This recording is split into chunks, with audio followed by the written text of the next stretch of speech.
En perspective du meeting de la plateforme Ensemble, qui soutient la candidature de Moïse Katumbi, le parti ESECO, l'une des formations politiques de cette structure, a sensibilisé la base ce dimanche à son siège de Bandalungwa en vue d'une participation massive à cette grande messe du 2 juin à Sainte-Thérèse.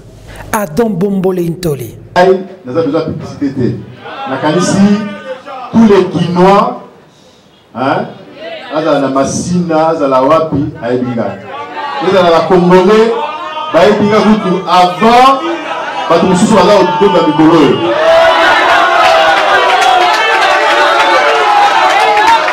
alors, le mot, les amis, meeting et sensibilisation avec bureau à mobilisateur, puisque nous avons le droit et on sent la meeting pour déborder qui va la terre. Hôtel de ville, il faut faire sa autorisation. C'est pourquoi nous avons toujours un meeting, Miké, en fonction de la capacité de l'Obango. Sinon, dans l'avenir, nous avons moyen, pour ça, le mot de déploiement de la Libana pour la force, la puissance, il y a ESECO. Donc, comme il va partir ensemble, comme il est gouverneur pour la meeting, il y a ensemble pour le changement le 2 juin, Nandi de Sainte-Thérèse. Il y a au moins le Awa, puisque ESECO est partie membre, il y a ensemble. Et ils ont coïncidé bien, ensemble et Banda Awa, puisque comme vous avez dit, ensemble, changeons le Congo. Là, comme les amis, ensemble pour le changement. La Lingui, Mokolo le 2 juin. Bino sur la mobilisateur, vous allez Awa, pour sa force, la capacité de mobilisation, il y a ESECO, la meeting, vous allez à la place Sainte-Thérèse. Vous avez un contact dans le secrétaire général pour la modalité pratique. Vous allez pour la meeting, pour appuyer candidature. Il y a candidat ou un partenaire politique, Moïse Katumbi.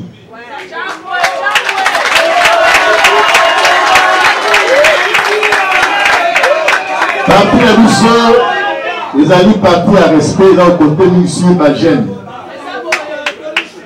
Ma gêne, Bazali, à venir à lobby. Et nous allons se rappeler en 2006. Nous avons qui les candidats les mieux élus à la ville à Kinshasa. Nous avons qui, grâce d'abord à ma maman, ensuite à ma jeune. Alors, ma question surtout en ce qui concerne mobilisation politique, les alliés concentrés vers ma maman et ma jeune. Alors, ma maman, Blandine, merci Mingi, on continue Moussala, puisque ceux qui ont convaincu maman Moko, il n'y a pas de convaincre la famille Moniba. Puisque papa qui est dans Moussala, dans la Rosonga, même dans Moutoua, il dit ah, papa, tata mon amona qui est la télévision, ou bien un meeting, Aza Boye, yo monene. Ah, il a bien été. Ah, non, on a mon qui est Dimarak. Et, tout le gâté, il va dans la faiblesse côté Abbas. Il va c'est clair, il y a alors, pour revenir à la partie, on est à l'obéi que Batumi a dit Bandeli, Bakende. Bakende, puisque.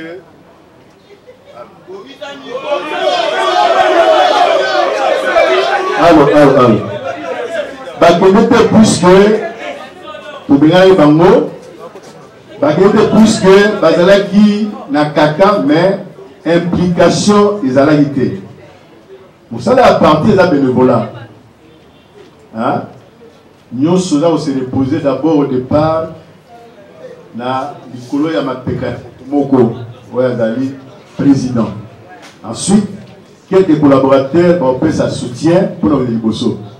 Mais Moto a la partie avec une idée arrêtée à l'avance sans implication, et c'est quoi ça a besoin d'arrêter. Et c'est quoi ça a besoin d'abord implication à chaque individu pour changer le cas. Comment vous avez dit ensemble changeons le Congo. Vous allez le nouveau social, il y a assez. Vous avez la moto, vous avez l'icolo, ceux qui ont se battre pour le Congo, vous avez la valeur. Puisque, awa, tu peux savoir la valeur en fonction de l'image et de Zambé. Ceux qui ont la Bible, Bible à l'obinimi, Zambé à l'obi, Zamba et Salama, et Salami. Zamba à mon avis, ah, et Zamalam. Il n'y a pas Salama, pas Salami, Zamba, ah, et Zamalam. Mais Zamba à l'obi, na sala moto, hein, na image d'angai. Pour la moto, à dominer mon kili. Donc, awa, il faut que ça respect moto azala nae chômeur azala pousse-pousseur azala magistrat azala ministre que ça est d'abord respect la valeur en tant qu'image en Zambie.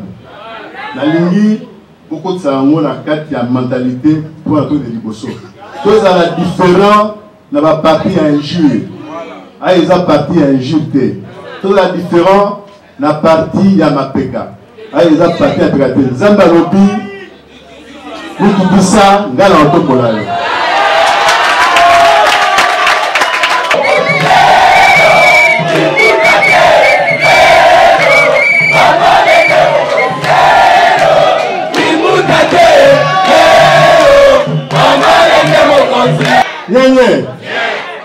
Les noms d'absolument éclaircissement en ce qui concerne le dossier à Moïse Katumbi. Moïse Katumbi azali congolais 100%. Moïse Katumbi a botami na Congo. Nous avons la pouvoir le lot. Sur le tournier, l'action de camarades dans les villes, quand les mois à Azate. La première réponse claire, transparente, pour répéter partout. Mais nous avons d'abord une histoire. En 2006-2007, la campagne électorale pour l'élection, il y a 2006, les partis les plus puissants, les plus forts, ils allaient qui MLC. Bino, les militaires, ils allaient Zembo. Azamana Congo, Azamana Congo. Vous voyez ou non? Zembo, on a, il y a le Kanda, il y a le stade, il y a le Panza, siège à Canal King, pour la Zembo, Azamana Congo. C'est-à-dire, tant qu'on a bateau mingi, parce que c'est qui visait. Et on avait dit, pour des raisons, il y a Kibel Mboka, au niveau de l'Assemblée nationale, parce qu'il y a un moratoire, puisque mingi bazali a un pouvoir qui est l'eau. Il y a qui a la double nationalité. Mingi va renoncer. Mais, comme on a manipulé le papier, on va toujours que tu renoncer. Parce que si on a le pouvoir. Nous avons dans la cas de Moïse Katumbi pour la question du conseil Moïse Katumbi. Moïse Katumbi a dit quand Nazali congolais. Nous avons dit, nous avons pas de réponse. Nous avons dit non aux alliés étrangers. Mais ceux qui ont accusé notre Gaza étranger, il y a qu'à la preuve Gaza étranger. Qui met le mot preuve aux amis, article, il y a Jeune Afrique. Est-ce que l'article comme le journal, ils ont preuve au niveau juridique? Non, ils ont preuve. Ce qui arrive à Moïse Katumbi Lelo, ils allaient puisqu'il a sali à péché mon corps depuis. D'après quand il y a majorité à sali péché, crime dans le bas, puisqu'il a quitté Bango. Alors dit non, le Kanaki, dans ce qui PPRD, dans cette majorité que le président a des mandats. Au petit deux pénalty, c'est-à-dire à reconnaître que les deux élections, Israël qui tricherie. Troisième pénalty, dans un contre. Et dans les Bendani. Et pas il va malheur et bandi Yangoana. Pourquoi yo bakanda Mizali, ok, il n'y a pas Moïse Katumbi. Moïse Katumbi, tu sais, à l'objet, il y a un magicien, il y a un magicien. Mais il a besoin de un bongo pour réfléchir ensemble, pour nous faire Boka. Puisque, époque de la vision, ici là, vision de temps où Jésus, n'est-ce pas? Vous avez une vision, vous avez un oracle dans la Grèce. Les Zali, tant que application à programme, c'est-à-dire autant de population d'ailleurs, au sein de la bango, autant de besoins bon, pour la résolution des problèmes de la population, du sala, éducation, santé, infrastructure, voici plan et amour. Et pour conjurer l'effort, en fonction de la capacité, non pas en fonction de clientélisme.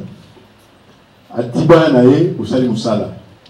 C'est, entre guillemets, la seule vision qu'on peut avoir. Mais pour toi, la Kourabi, non, la vision n'a pas 5 chantiers. La vision n'a pas révolution de la modernité. Nous sommes, ils ont des slogans. Des slogans dans la français, des slogans créés. C'est-à-dire, la carte des avis. Bon, la naïveté. Motomoko, Azana, vision ou bien la magité à inventer la solution. La solution pour un dialogue entre les dirigeants et la population. Moto a la Kanlouka par exemple. Si on a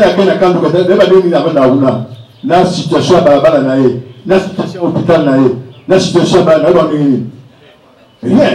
Est-ce que la question à l'année non, la vision, Kanlouka, il faut qu'on non, il faut toujours connaître les besoins de la population. Moïse Katumbi, balinga te akozonga. Pour cela qui n'a na mois de mars, puisque nga naza transparent. Mon frère, vous se préparez. Solo kananga kuna kisasa ko kananga. Na kozonga ko tchaka ndati nanga libaya et koya. Mais Nzambe aza pe na plan na ye. Tout ça na moté. Pour la mec qui me voit cadre moko ya munene penza ya majorité. Bango oyo baza ko condamner Moïse Katumbi. Alobi nini? Alobi biso la majorité pour la candidature ya Moïse Katumbi azonga mais à condition opposition à la candidature à Kabila. Donc à la qui bien que ils allaient que dossier sona ils allaient ba dossier vide.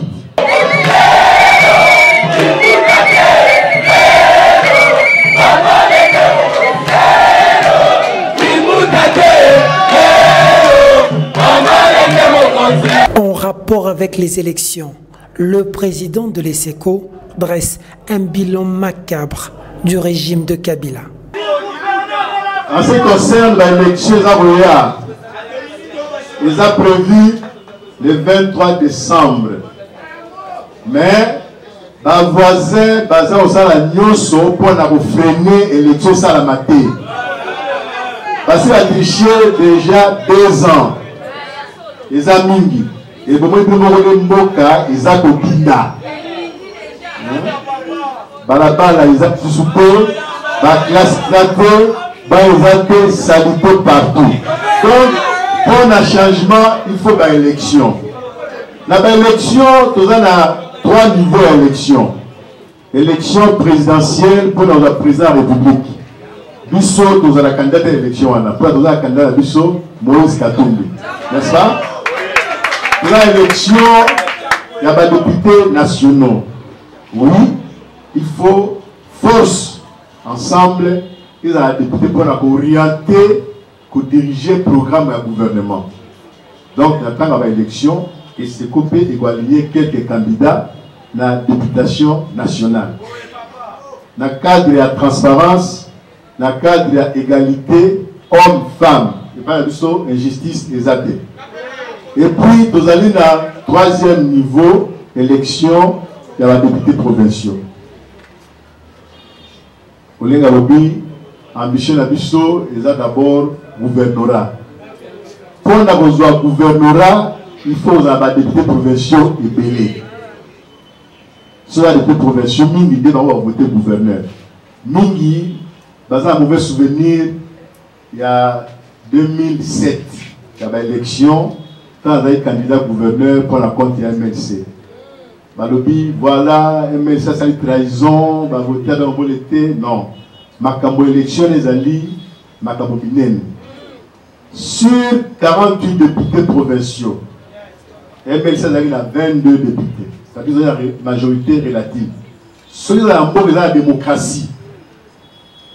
élection gouverneur, non, partir dans la Badomingi, va député, va l'exil Banamoko. Mais, Neti Awa, Badomingi a assoiffé de pouvoir, Bali aux Agnoso, Basali la manœuvre, MLC a salaki alliance dans la partie Moussous. Le président Bango, présidence provinciale n'a pas Congo, hein, à Bako, pour ces sous-secrétaires. Puisqu'à Bako, il y a 3 députés Awa. Le président Bango, présidence provinciale n'a pas Congo, c'est pour ça qui fait Kimasi. Alors que d'après le programme Natsotangwana, il fallait la feu qui sombre. Il y a l'histoire de un mouvement MLC, puisque à mon avis, MLC a respecté l'engagement de l'État. Mais c'est pour ça qui m'a pour la ligne. Donc, on a 3 députés, plus 22 MLC, ça fera 25 sur 48. Tous les députés MLC vont voter. Les députés à Bako, côté Moussous, puisque qui intimidé, l'objectif Moussous. Nous, nous avons la carte de l'Assemblée provinciale. Puisque après pratiquement 11 ans, les lois, il faut vérité et bima. Nous, nous avons les députés provinciaux. Ceux qui m'ont tombé les Moussapi, l'opposition, à l'OPI, à accompagnement dans la terre, à support dans la terre, à Zandoki. Nous, nous avons la poste dans le bureau de l'Assemblée provinciale. C'est moi qui l'avais désigné. Nous, nous avons les provinciaux. Il y a vu la Kinshasa MLC. Ce n'est pas Jean-Pierre Bemba dans sa liste. Nous avons dans sa liste, surtout, nous soumettre le président Jean-Pierre Bemba, comme vous avez la confiance absolue, alors comme c'est toi qui dirige Kinshasa, tu fais confiance pour gagner. Pour gagner. Nous, nous avons financé la campagne à Bango. Pour ça, l'objectif, pas les canaux. Mais, au moment où la français, la reconnaissance n'est pas de ce monde. Mais, Ngai, Nazali, sans regret, pour ce nous avons dans Zambé, na Kilatou du Bosso.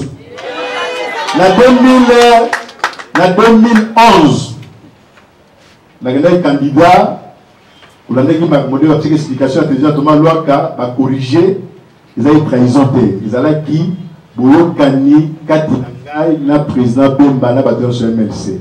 Mais après, Babalouki a dit que dénigré, dans le vision a dit non, aussi de dénigrer Ngai, n'est-ce pas?